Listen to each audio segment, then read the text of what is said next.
لا ما عاد يرعبني ظلم يهددني لا شيء أخسره لا لا مهما يطول الدرب فالحق معه. Bismillahirrahmanirrahim. Assalamualaikum warahmatullahi wabarakatuh.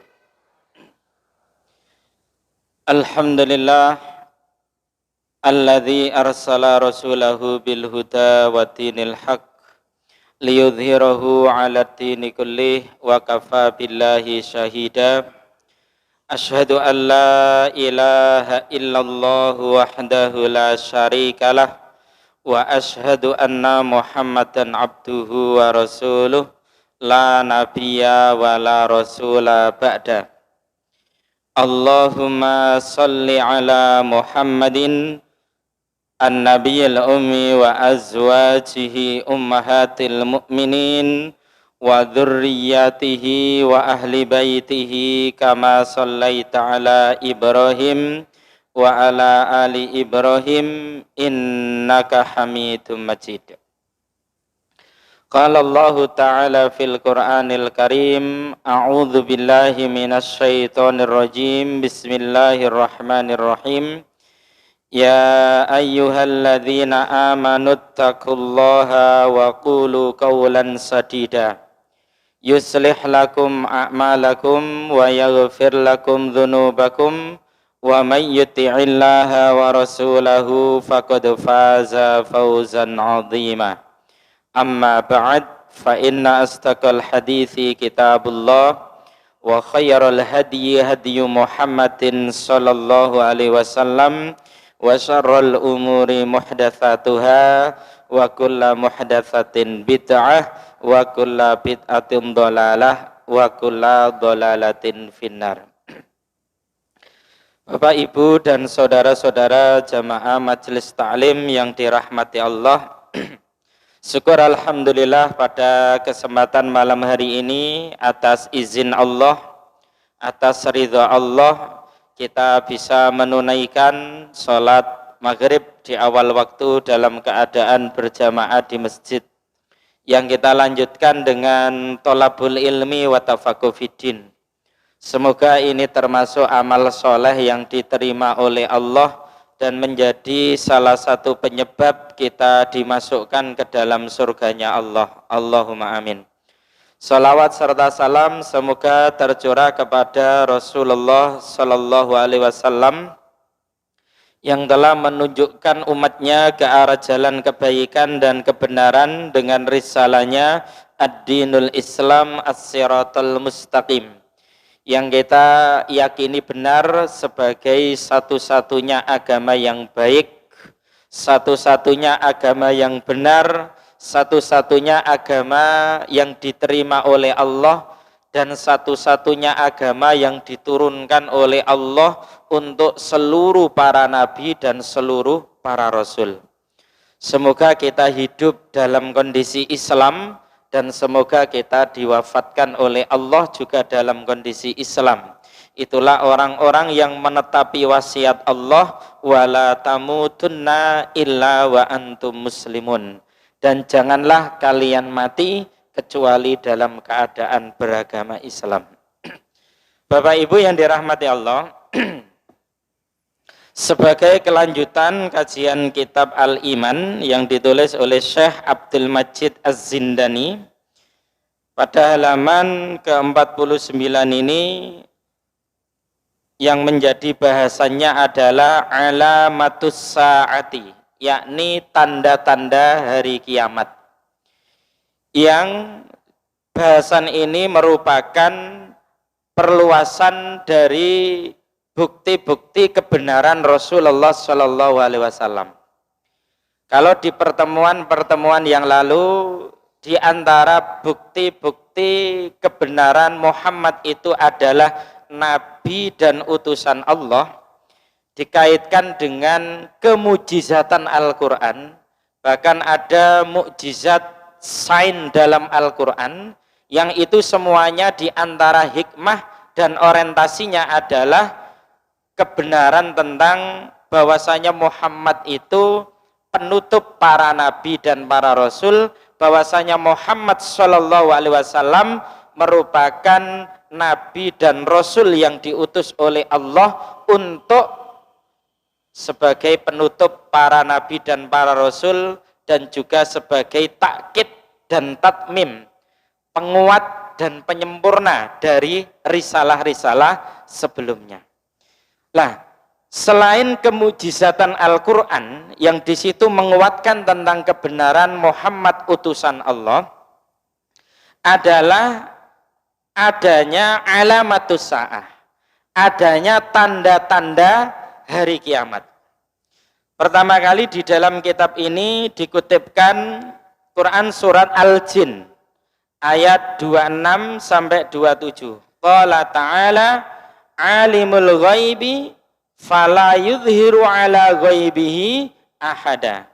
Allah yang maha mengetahui tentang perkara-perkara yang gaib, dan tidak ditunjukkan perkara-perkara yang gaib itu pada seorang pun, illa kecuali manir tadho mir rasulin, dari rasul-rasul yang diridhoinya.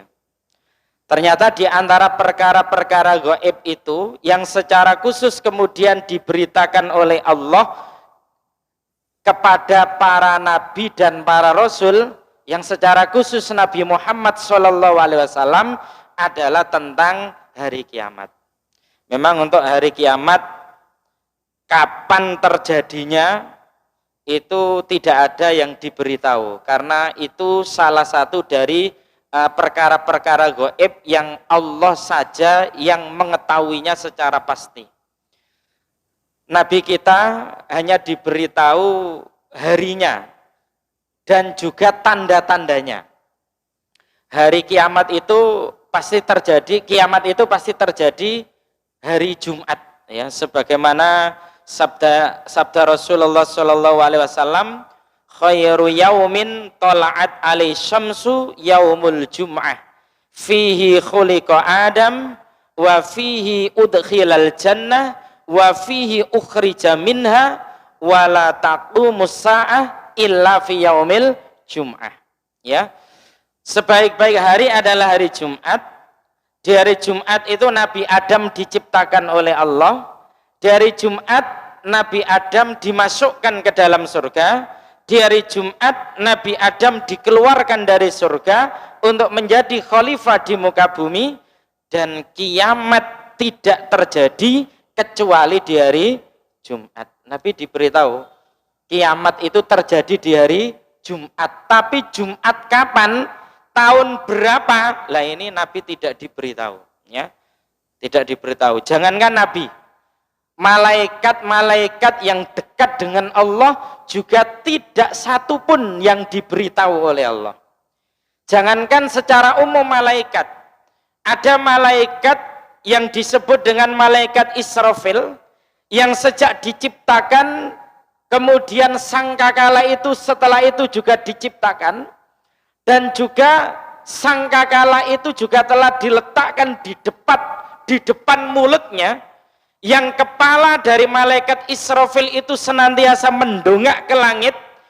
Dia siap kapanpun untuk meniup sangkakala itu, tapi itu pun juga tidak diberitahu oleh Allah kapan sangkakala itu harus ditiup.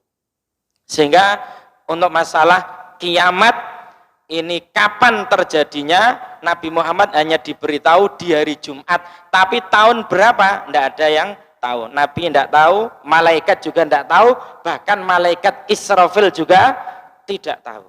Hanya Nabi Muhammad itu diberi tanda-tanda, ya, yang disebut dengan alamat, ya, atau amarat, tanda-tanda.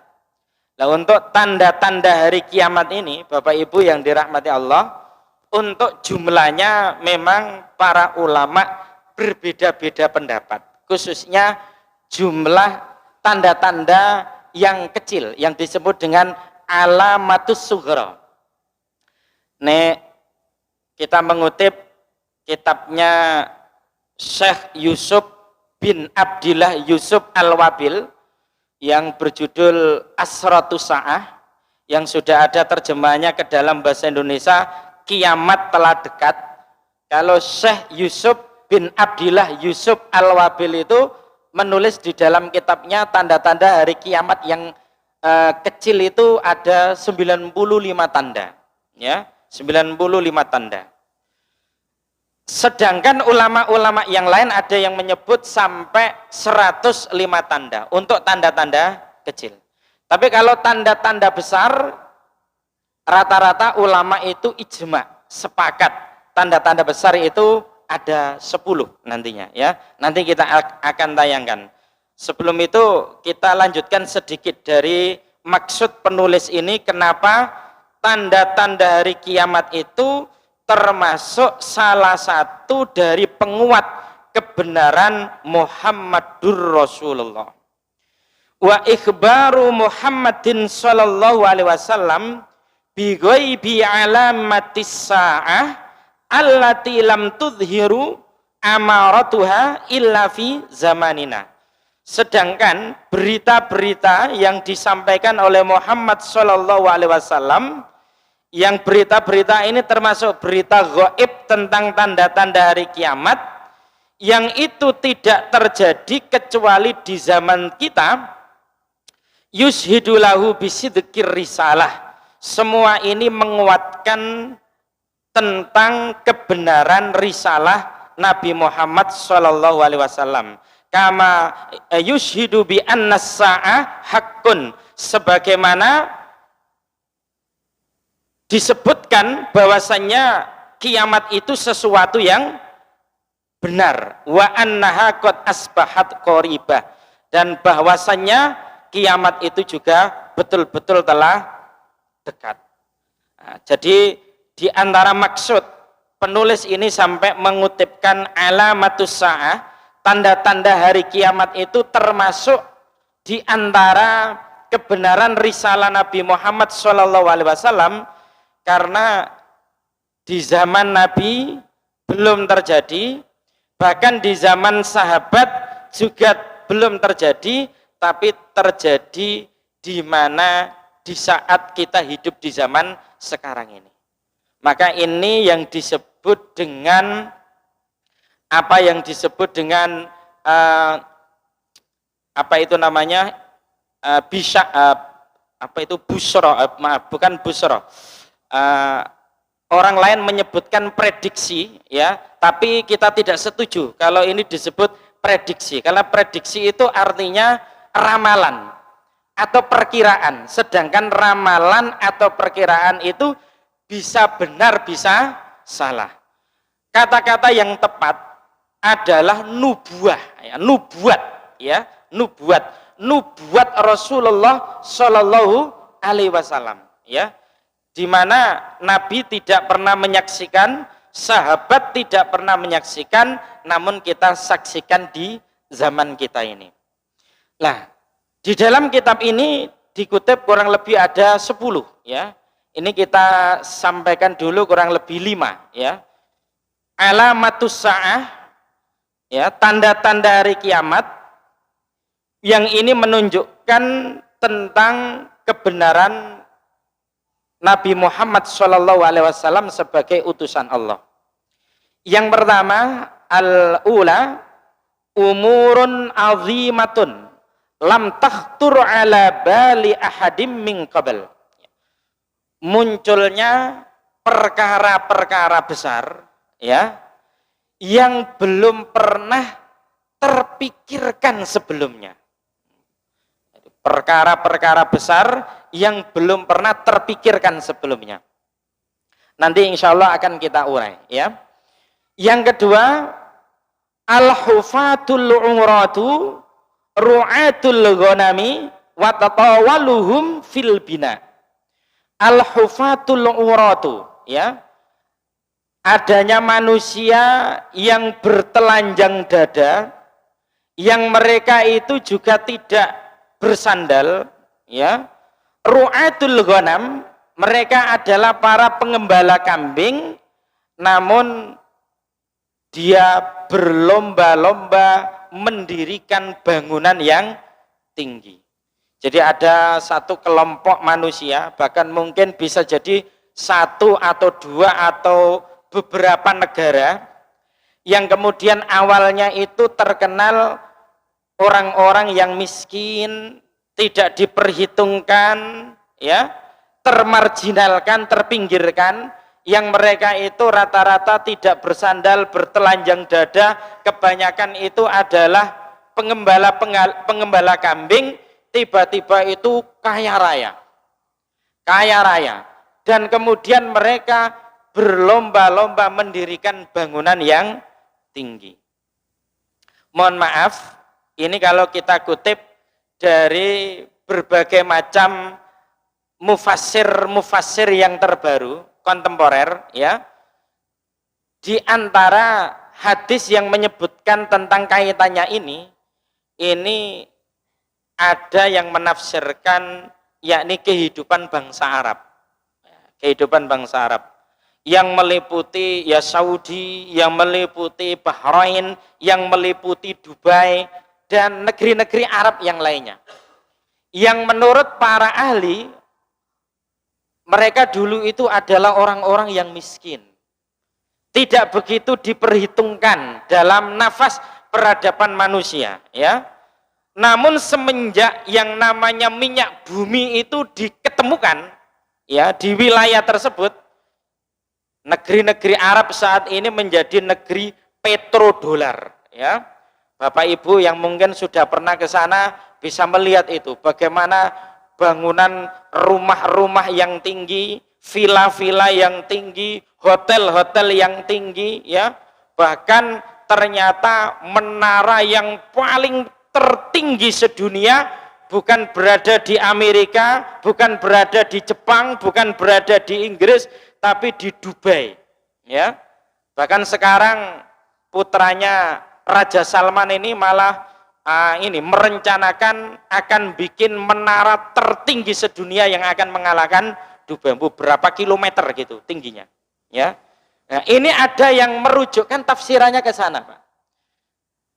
Tentu saja tidak hanya secara khusus ke dunia Arab, ya, karena ini hadisnya itu umum, sehingga wallahu alam bisawab bisa jadi untuk hadis-hadis yang bertalian dengan al-hufatul uratu ru'atul ghanam yatatawaluna fil bina atau yatatawaluna fil bunyan, ini bisa jadi berlaku pada siapa saja yang dalam kondisi yang sama, yang awalnya miskin, ya, tiba-tiba kemudian menjadi OKB, orang kaya baru, ya, kemudian mereka berlomba-lomba untuk gengsi gede-gedean membangun berbagai macam bangunan-bangunan yang luar biasa. Jadi ini kita hukumi yang sifatnya umum. Al-ibratu bi umumil lafzi la bi khususis sabab. Yang namanya hukum itu diperlakukan secara umum. Selanjutnya, yang ketiga, zuhurul kasiyatil ariyat al-ma'ilat al-mumilat ru'ushunna ka'asnimatil jamali, ya. Munculnya al-kasiyat, perempuan-perempuan yang berpakaian, al-ariyat, namun telanjang, ya. Ini saat hadis ini didengar oleh sahabat dan belum menemukan penjelasan, bisa jadi ya sulit untuk menggambarkan. Kok ada manusia yang berpakaian tetapi telanjang. Kasiat itu berpakaian, tapi kok ariyat dihukumi telanjang. Dan ternyata hari ini kan kita saksikan, ya Pak ya. Kita saksikan, banyak kita saksikan.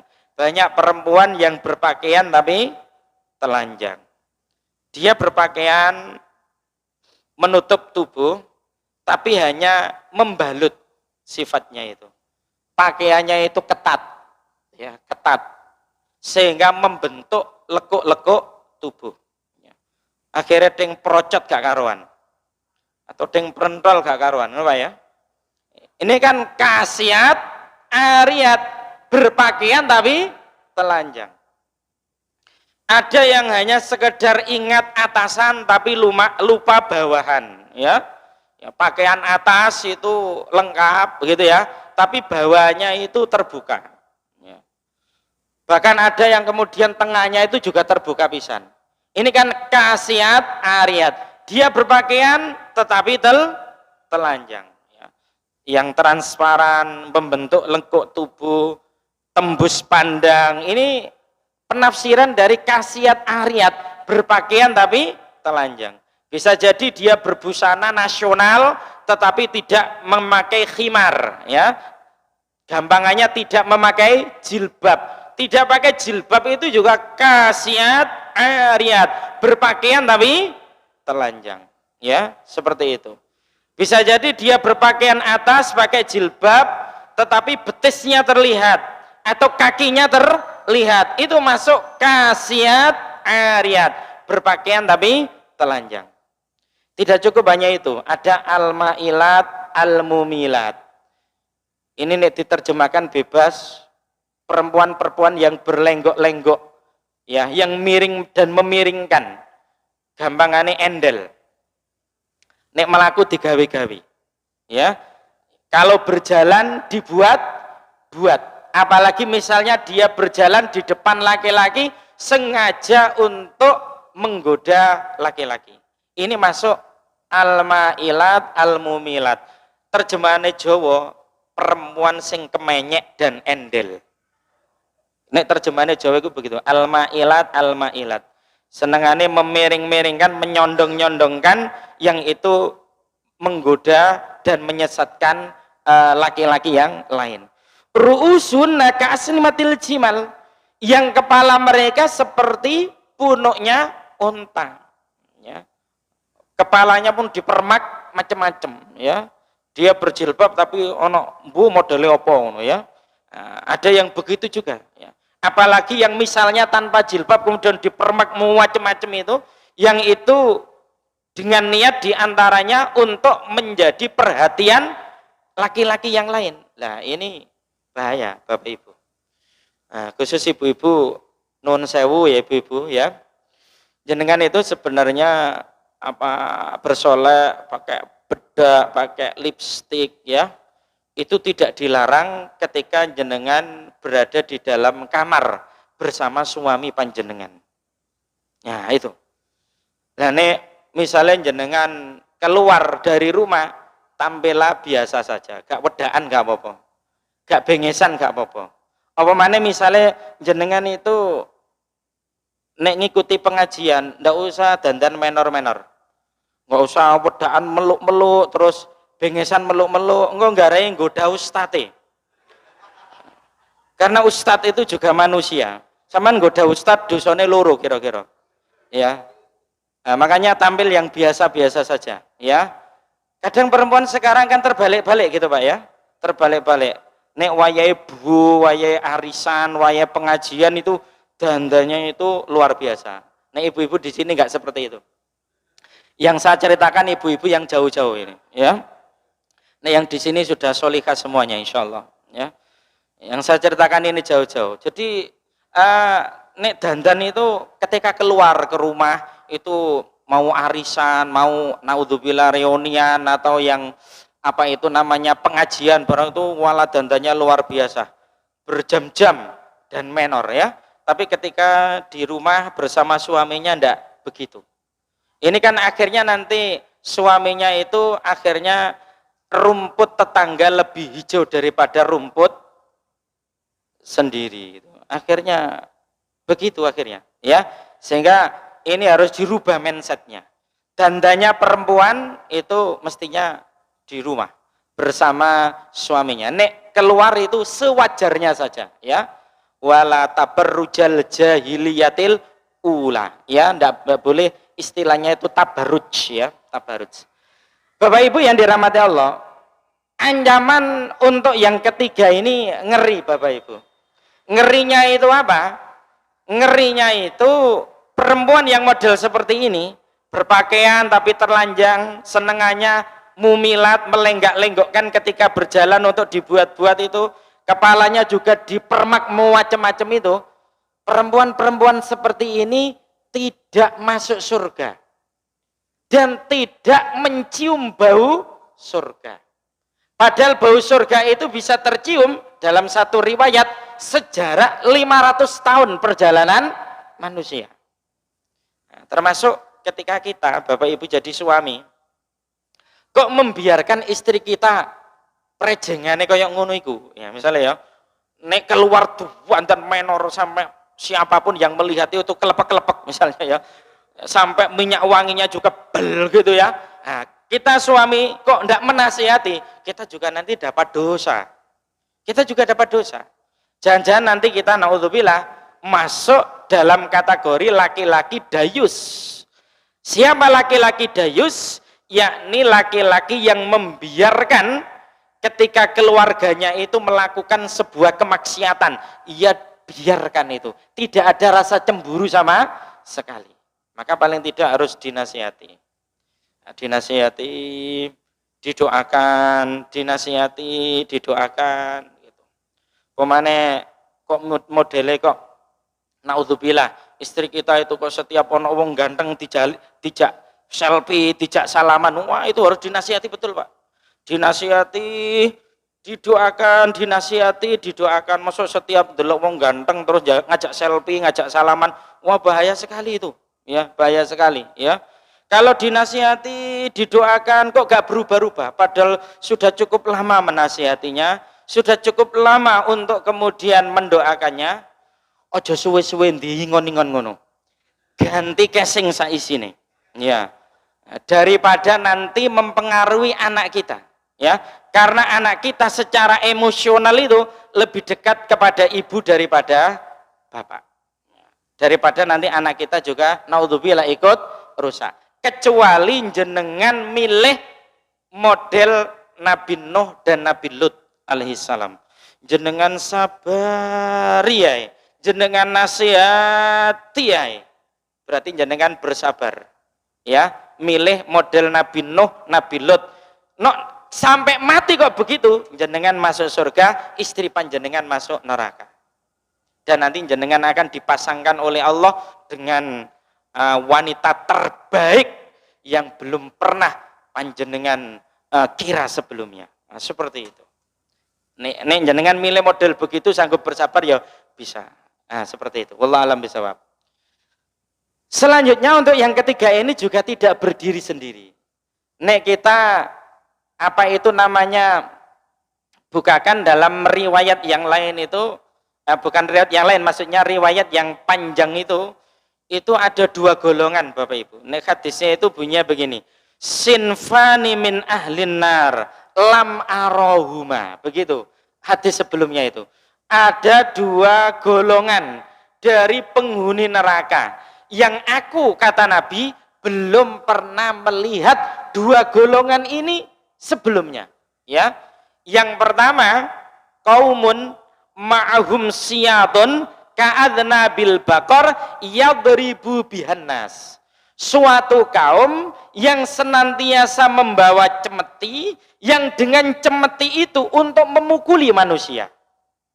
Ya, wanisaun, terus ini hadis ini, wanisaun kasiyatun ariyatun mumilatun ru'usun ka'asnibatil bukti al ma'ilat. Yang kedua adalah perempuan-perempuan yang berpakaian tapi telanjang, yang jalannya itu lenggak-lenggok, ya, dan kemudian kepalanya itu seperti punuk unta. Dia cenderung kepada kemaksiatan dan menggoda orang lain untuk berbuat maksiat. Untuk yang pertama, para ahli hadis menyebut kaumun ma'ahum siyatun ka'adna bil bakor yadribu bihannas. Kok ada suatu kaum yang senantiasa itu membawa cemeti seperti ekornya sapi, yang dengan cemeti itu memukuli banyak manusia, itu banyak merujuk kepada para pemimpin yang dolim. Pokoknya pemimpin-pemimpin yang dolim, yang kejam, yang otoriter, yang dolim pokoknya ya, yang dolim ya, itu kalau ndak taubat, ya, ndak taubat, maka dia itu calon-calon penghuni neraka. Naudzubillah min dzalik. Sehingga memang abot dadi pemimpin iku abot. Ya. Pemimpin sing mlebu surga iku pemimpin sing adil, imamun adilun. Lah sedangkan pemimpin yang adil itu bisa terwujud ketika menegakkan hukum-hukum Allah atau syariat-syariat Allah. Ya. Kalau tidak menegakkan syariat-syariat Allah, tidak menolong agama Allah, naudzubillah, masuk kategori pemimpin yang zalim. Yang tadi disebut Nabi, qaumun ma'ahum siyatun ka'adznabil bakor yadribu bihan nas. Ini juga salah satu tanda hari kiamat ternyata Bapak Ibu. Salah satu tanda hari kiamat. Sampai Nabi saja mengatakan lam arohuma. Saya tidak pernah melihat sebelumnya dua golongan itu. Dua golongan dari penghuni api neraka. Suatu kaum yang kejam, yang kedua perempuan-perempuan yang berpakaian tapi telanjang. Kemudian yang keempat, nutqul jamat, ya. Bisa bicaranya atau benda-benda mati itu bisa bicara, ya. Tiba-tiba benda-benda mati itu bisa bicara. Kan hari-hari ini kita saksikan benda mati bisa bicara. HP, tablet, CCTV bisa merekam suara, bisa merekam gambar, bisa merekam tingkah laku manusia. Kan hari ini kan Pak kita saksikan. Ya, hari ini kita saksikan benda mati bisa bicara. Ini kan Masya Allah nubuat Rasulullah Shallallahu Alaihi Wasallam. Di zaman Nabi belum ada, di zaman para sahabat belum ada, di zaman tabiin belum ada, di zaman atba tabiin juga belum ada, di zaman ulama salaf, ulama khalaf, ulama mutaakhirin baru ada ini mutaakhirin. Dan di zaman kita ini benda-benda mati bisa bicara. Ya. Sehingga ini juga menjadi fitnah. Fitnah itu diantara maknanya adalah ujian. Banyak orang Islam akhirnya tidak membaca Al-Quran dan akhirnya yang dibaca hanya WA atau HP. Maka harus kita paksa diri kita Bapak Ibu. Harus kita paksa diri kita dalam waktu 24 jam itu harus ada waktu untuk membaca Al-Quran. Harus itu. Kalau tidak kita paksa, akhirnya yang kita lihat hanya TV atau yang kita lihat hanya WA atau HP itu aja. Itu fitnah, ujian. Fitnah akhir zaman. Nutqul jamaat. Ya. Kemudian juga yang kelima, qabdul ilmi wa kasratuz zalazil. Ya. Dicabutnya ilmu. Dicabutnya ilmu itu diwafatkannya para ulama. Ya. Ulama-ulama robbaniyin, ulama-ulama warasatul anbiya, ulama-ulama robbani, ulama-ulama yang lurus, yang tidak menyembunyikan kebenaran, yang tegas mengatakan hak-hak, yang batil-batil, yang halal-halal, yang haram-haram. Ya, itu banyak dicabut atau banyak diwafatkan. Itu masuk qabdul ilmi. Wa kasratuz zalazil, dan banyaknya gempa bumi. Ini juga luar biasa. Ya, di zaman Nabi sebagian ahli sejarah menyebut gempa bumi hanya terjadi 2 kali. Hanya terjadi 2 kali. Sekali di Mekah, sekali di Madinah. Sekarang ahli pergempaan telah memaparkan satu data dan fakta, riset dan survei. Ternyata frekuensi gempa dan eskalasi gempa itu semakin luar biasa. Hampir setiap hari itu terjadi gempa. Ya, hampir setiap hari terjadi gempa. Bahkan hitungannya nanti tidak hanya hari atau mungkin bahkan jam. Kalau tidak terjadi di negara kita, di negara yang lain. Banyaknya gempa bumi. Dan nanti kalau semakin rapat yang namanya az-zalazil, gempa bumi, itu menjadi tanda munculnya Imam Mahdi, Bapak Ibu. Karena dalam hadis riwayat Ahmad itu disebutkan begini, ubasyirukum bil mahdi yub'asu fi ummati ala ikhtilafim minan nas wazzalazil fayamla'ul ardo qistan wa adla kama muli ajawara wa dhulma. Ya, kata Nabi al hadis au kama qala, yang maknanya begini, aku beri kabar gembira kepada kalian dengan datangnya Al-Mahdi, ya, dengan diutusnya Al-Mahdi. Ala ikhtilafi minan nas, di saat banyak perselisihan di antara manusia, wazalazil, dan banyaknya gempa bumi. Fayamla'ul arda qistan wa adla kama muli ajawara wa dhulma. Kelak Al-Mahdi itu nanti akan mengisi dan memenuhi bumi ini dengan kebenaran dan keadilan. Sebagaimana sebelumnya bumi ini penuh dengan kelaliman dan kezaliman. Satu riwayat Imam Ahmad ini saja, tanda munculnya Al-Mahdi ada 3. 1, banyaknya perselisihan. 2, banyaknya gempa bumi. 3, ketika kezaliman itu telah memenuhi bumi. Sehingga nanti kemudian akan muncul Al-Mahdi. Bapak Ibu juga harus percaya adanya Al-Mahdi. Jenengan ya kenal toh Al-Mahdi, Pak? Kenal, Bang ya? Al-Mahdi itu keturunan Rasulullah SAW yang kelak akan menjadi pemimpin akhir zaman umat Islam. Seluruh dunia. Seluruh dunia. Tidak hanya di Indonesia. Seluruh dunia. Itu keturunan Rasulullah SAW. Dan munculnya nanti sebagian riwayat menyebut ketika umur 40 tahun. Ada yang menyebut ketika umur 45 tahun. Ada yang menyebut ketika umur 50 tahun. Kisarannya itu 40, 45, 50 tahun. Itu Al-Mahdi ketika beliau berumur 40 atau 45 atau 50 baru nanti muncul. Yang sebelumnya itu banyaknya perselisihan, banyaknya gempa bumi. Dan ketika bumi ini penuh dengan kezaliman, dan itu pasti terjadi karena hadis yang menceritakan Imam Mahdi itu derajatnya mutawatir makna. Mutawatir makna itu diriwayatkan oleh banyak perawi. Tobako sahabat saja kadang-kadang sampai 60 sahabat. Padahal 1 sahabat saja sudah cukup. Nah ini kalau sampai 60 sahabat itu Masya Allah mutawatir makna. Banyak yang meriwayatkan. Sehingga wajib kita imani, tidak boleh kemudian kita menolaknya. Wataqarubuz zaman, dan putaran zaman yang sangat cepat, ya. Putaran zaman yang sangat cepat ini juga Masya Allah, hari-hari ini kita rasakan Bapak Ibu. Saya itu kadang ini ngukur diri saya sendiri, kok wis tuwa aku ya. Ubanku kok wis akeh ya. Seperti itu. Ya. Padahal SD koyo gek wingi ngono ya. Ke SMP koyo gek wingi ngono. SMA koyo gek wingi ngono.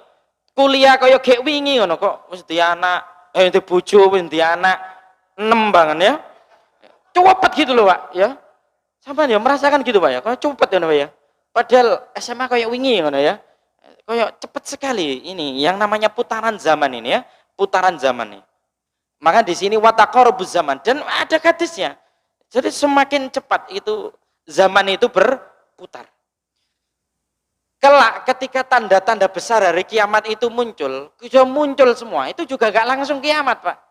Jarak kiamat terjadi dengan setelah tuntas tanda-tanda besar hari kiamat itu 100 tahun. Tapi 100 tahunnya besok dengan 100 tahunnya sekarang berbeda, lebih cepat 100 tahunnya yang akan mendatang. Itu masuk wataqarubuz zaman. Wallahu a'lam bishawab. Wa dzuhurul fitan, ya, munculnya berbagai macam fitnah, wa italatul bina, dan juga banyaknya bangunan-bangunan yang tinggi. Secara ringkas ini Bapak Ibu, ya, ketinggalan dengan maus Arab ini ya. Alamatun yaumil qiyamah as-sughra wal kubra. Ya. Tanda-tanda hari kiamat as-sughra yang kecil, wal kubra maupun yang besar, ya. Yang kecil maupun yang besar. Untuk yang kecil dan yang besar ini tidak boleh dicampur. Kebanyakan atau sebagian kaum muslimin itu ketika tidak tahu perbedaan antara tanda-tanda kecil dengan tanda-tanda besar, ini akibatnya fatal. Soalnya kadang-kala akan ngomong begini, Oh, jek ana adzan no berarti suwe dina kiamat, jek ana wong meteng suwe dina kiamat. Nah, ini berarti enggak bisa membedakan antara tanda kecil dengan tanda besar. Min asyratil qiyamati sughra, di antara tanda-tanda kecil hari kiamat ya adalah minha waqa'a wangqadha, sebagian ada yang telah terjadi dan sudah selesai, sudah terjadi, sudah lewat ya. Waqad yatakarraru wuqu'uhu wa minha ma dhahara wa la yazalu bi dhahiri wa yatataba'u wa minha ma lam yaqau ilal an. Ya, jadi sebagian itu telah terjadi dan sudah selesai, sebagian yang lain itu sedang terjadi dan terus akan terjadi, dan sebagian yang lain belum terjadi. Jadi untuk tanda-tanda kecil belum semuanya terjadi. Ada yang sedang terjadi ya, dan nampaknya akan terus terjadi ya, tapi ada yang belum terjadi hingga sekarang ini. Mungkin yang belum terjadi hingga sekarang ini seperti diketemukannya gunung emas di sungai Efrat, itu belum terjadi. Kelak nanti sungai Efrat itu mengering. Sungai Efrat itu di mana? Di Irak ya. Kelak akan mengering dan akan memunculkan gunung emas, dan nanti akan manusia berebutan untuk mendapatkannya. Dari 100 orang yang berebut untuk mendapatkan gunung emas itu, 99 itu mati. Yang selamat itu cuma 1. Tapi anehnya semuanya berharap yang 1 itu dia itu. Yang selamat itu dia itu ya. Seperti itu. Sehingga nanti kalau Bapak Ibu sudah mendengar sungai Efrat telah mengering, memunculkan gunung emas, jenengan ojo melok-melok rono, Pak. Ngunik sampean melok-melok rono, sampean itu berarti kedonyan. Wis kate kiamat kok kakean pola ya, jangan melok-melok rono. Itu biarkan mereka-mereka yang memang terfitnah ya. Itu mungkin yang belum terjadi. Nih yang lainnya seperti paparan ini hampir semuanya terjadi ya. Walakinnahu sayakau kama akhbaro as-shadiq, akan tetapi yang belum terjadi itu pasti akan terjadi sebagaimana yang diberitakan oleh as-shadiqul amin, yakni Nabi Muhammad yang jujur lagi terpercaya. Ini diantaranya yang sudah terjadi, Pak. Bi'satun Nabi sallallahu alaihi wasallam, diutusnya Nabi Muhammad sudah terjadi dan sudah lewat. Mautahu sallallahu alaihi wasallam, wafatnya Nabi Muhammad juga sudah. Fathu Baitul Maqdis, yakni Fathu Baitul Maqdis, Palestina direbut oleh umat Islam di zamannya Umar bin Khattab. Ini sudah terjadi. Taun Amwas, wabah taun yang terjadi di wilayah Amwas Palestina juga sudah terjadi. Istifabatul mali, berlimpahnya harta, sehingga pernah di zaman ini enggak sahabat ya, setelah sahabat itu yang namanya zakat itu ditasarufkan kemana, kerepotan, karena semuanya sudah makmur, dan nanti akan terulang lagi di zaman Al-Mahdi yang namanya ini istifabatul mali, berlimpahnya harta, sehingga makmur semuanya, kaya semuanya. Orang sodako kemana itu kerepotan, karena sudah nggak butuh semuanya ya. Nah sekarang masih banyak yang miskin ya, dan ini termasuk kesempatan bagi Bapak Ibu yang punya duit untuk bersedekah. Zuhurul fitan, munculnya banyak fitnah. Zuhuru mudai an-nubuwah ya, munculnya para pengaku nabi ya, nabi-nabi palsu, nabi-nabi palsu ya. Zuhuru zina, zuhuru narul Hijaz, keluarnya api dari bumi Hijaz ya. Dhiaul amanah, yakni tersia-sianya amanah. Selanjutnya qabdul ilmi wa dhuhuru al jahli ya, dicabutnya ilmu dan merebaknya kebodohan. Ini banyak diwafatkannya para ulama. Intisyaruz zina, tersebarnya zina. Intisyarul riba, tersebarnya riba. Dhuhurul ma'azif ya, munculnya berbagai macam alat-alat musik. Kasratus surbil khamri, banyaknya minum-minuman keras atau minuman keras dianggap biasa. Tapawalu ru'atus syati fil bunyan, ya. Orang-orang miskin itu berlomba-lomba mendirikan bangunan-bangunan yang tinggi. Ini juga sudah banyak terjadi, ya. Wiladatul amah lirabbatiha, ya. Ya, seorang budak melahirkan tuannya, ya. Seorang budak melahirkan tuannya, ini banyak tafsir.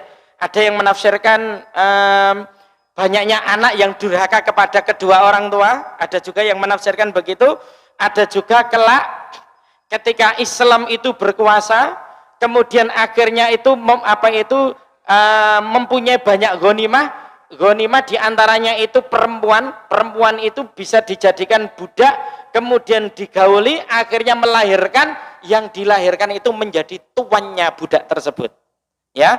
Dan itu insya Allah nanti juga akan terjadi, ya. Selanjutnya kasratul qatli, banyaknya pembunuhan, ya. Gampang wong mateni wong dengan cara nelo, nyantet, nembak, menganiaya dan lain sebagainya. Kasratuz zalazil, banyaknya gempa bumi. Zuhurul khasaf wal maskhi wal qadaf, ya, banyaknya al khasaf. Khasaf itu mirip juga seperti gempa, ya. Ya, jadi bumi tiba-tiba terbelah, itu juga masuk khasaf, ya, masuk khasaf. Mungkin sebagaimana yang pernah terjadi di Palu itu, ya, terjadi likuifaksi, bumi yang padat keras tiba-tiba melunak dan cair dan akhirnya ambles, ya. Duhurul kasiat ariyat, yang seperti tadi. Sidqur ru'ya al mu'min, ya, benarnya mimpinya orang-orang yang mukmin. Kasratu syahadatiz zur wa kitmanu syahadatil haq, ya, banyaknya persaksian-persaksian palsu, juga banyaknya orang yang mau mempersaksikan sesuatu yang benar, ya. Kasratun nisa, banyaknya wanita, ya, sehingga nanti ada perbandingan antara laki dengan perempuan, banyak perempuan daripada laki-laki. Sekarang saja mungkin 1:5 atau 1:10. Nanti bahkan nanti akan terjadi satu laki-laki dilayani 50 wanita. Itu nanti akan terjadi juga, ya. Ruju'u ardil Arab marja'an wa anharan, ya. Bumi Arab nanti akan kembali menghijau, ya, dan banyak juga sungai-sungai. Sehingga nanti bumi Arab itu akan menghijau dan akan banyak sungai-sungai mengalir di sana, di Arab sana. Selanjutnya Bapak Ibu, ini karena sudah mau masuk adzan Isya, ya. Ini yang sifatnya kami perkenalkan tanda-tanda besar hari kiamat, ya. Wa amma asyratul qiyamah al-kubra, adapun kiamat, tanda-tanda kiamat yang besar, ya, itu ada 10 tanda, ada 10 tanda. 1, munculnya Dajjal. 2, turunnya Nabi Isa alaihissalam. 3, keluarnya Ya'jud wa Ma'jud. 4, salasu khusufat, ya, ada 3 penenggelaman bumi. Khosaful bil masyrik, yakni penenggelaman bumi di timur, wa khosaful bil maghrib, penenggelaman bumi di barat, wa khosaf bi jaziratil Arab, penenggelaman bumi di jazirah Arab. Waddukhon, asap, watulu isyamsi mim maghribiha, terbitnya matahari dari barat. Wadabah, keluarnya binatang melata yang dengan bulu-bulu tebal. Wan narul lati tasuqun nas ila mahsyarihim, ya, dan keluarnya api, ya, api dari Aden yang nanti akan menggiring manusia ke mahsyar. Insyaallah untuk yang 10 tanda nanti ini akan kita terangkan meskipun juga ringkas begitu, karena ini kajiannya sangat luas, ya, untuk kaitannya 10 tanda ini, sehingga tidak bisa dicukupkan hanya setengah jam atau 1 jam. Demikian Bapak Ibu yang dirahmati Allah, kajian kita pada kesempatan malam hari ini, mudah-mudahan bermanfaat. Wallahu a'lam bishawab. Wassalamualaikum warahmatullahi wabarakatuh.